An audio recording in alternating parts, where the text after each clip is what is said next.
Shalom, selamat pagi Bapak Ibu, keluargaku yang diberkati Tuhan Yesus Kristus. Firman Tuhan pagi ini kembali saya ambil dari kitab Ayub pasal 6 ayat 1 sampai 3. Demikian firman Allah.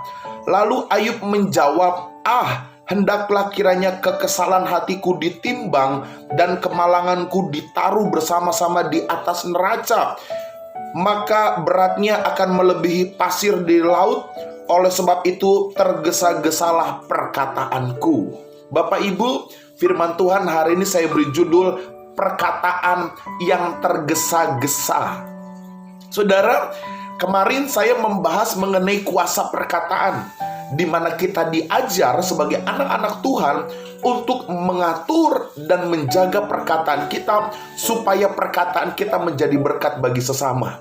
Pagi ini saya mau katakan saudara, tidak hanya kita menjaga perkataan sehingga perkataan kita menjadi berkat, kita juga perlu mengatur perkataan kita sehingga perkataan kita tidak tergesa-gesa. Bapak Ibu keluargaku, salah satu persoalan besar dalam hidup ini juga, banyak orang mudah untuk berkata-kata, cepat untuk berkata-kata, dan dengan semangat untuk berkata-kata, tetapi perkataannya penuh dengan ketergesa-gesaan. Sehingga apa akibatnya saudara? Banyak hal di dalam hidup ini, melalui perkataan, orang menjadi tersinggung, orang menjadi salah tafsir, dan pada akhirnya perkataan kita juga tidak menjadi berkat bagi sesama. Bapak Ibu, Ayub, seorang yang tadinya penuh kepercayaan, seorang yang punya iman yang teguh, seorang yang saleh, tetapi karena penderitaan yang begitu berat yang dialaminya, akhirnya mengeluarkan perkataan yang tergesa-gesa.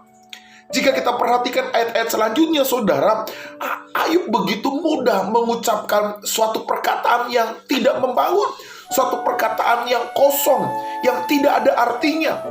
Bapak Ibu keluargaku, mari saya katakan pagi ini, jangan mudah untuk berkata-kata. Jangan terlalu tergesa-gesa di dalam berkata-kata. Bapak Ibu, saya mempelajari dari Ayub pasal 6 ayat 1 sampai 3, ada 4 akibat ketika Ayub tergesa-gesa di dalam berkata-kata.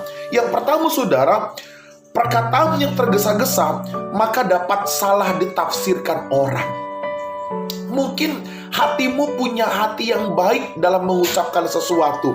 Mungkin pikiran kita punya pikiran yang baik, merancangkan yang baik kepada seseorang. Tetapi ketika perkataan kita tergesa-gesa, maka orang salah menafsirkan, saudara. Dan pada akhirnya pesan yang ada di hati kita tidak tersampaikan. Dan orang malah berpikir negatif. Kenapa saudara? Salah ditafsirkan orang. Lalu yang kedua, perkataan yang tergesa-gesa cenderung menambah masalah. Hati-hati Bapak Ibu, hati-hati keluargaku, mari atur perkataan kita, jangan tergesa-gesa, karena itu akan mengundang masalah, menambah masalah. Yang ketiga, perkataan yang tergesa-gesa akan mudah dipermainkan iblis. Iblis sangat pintar bersilat lidah. Iblis sangat pintar dalam berdusta.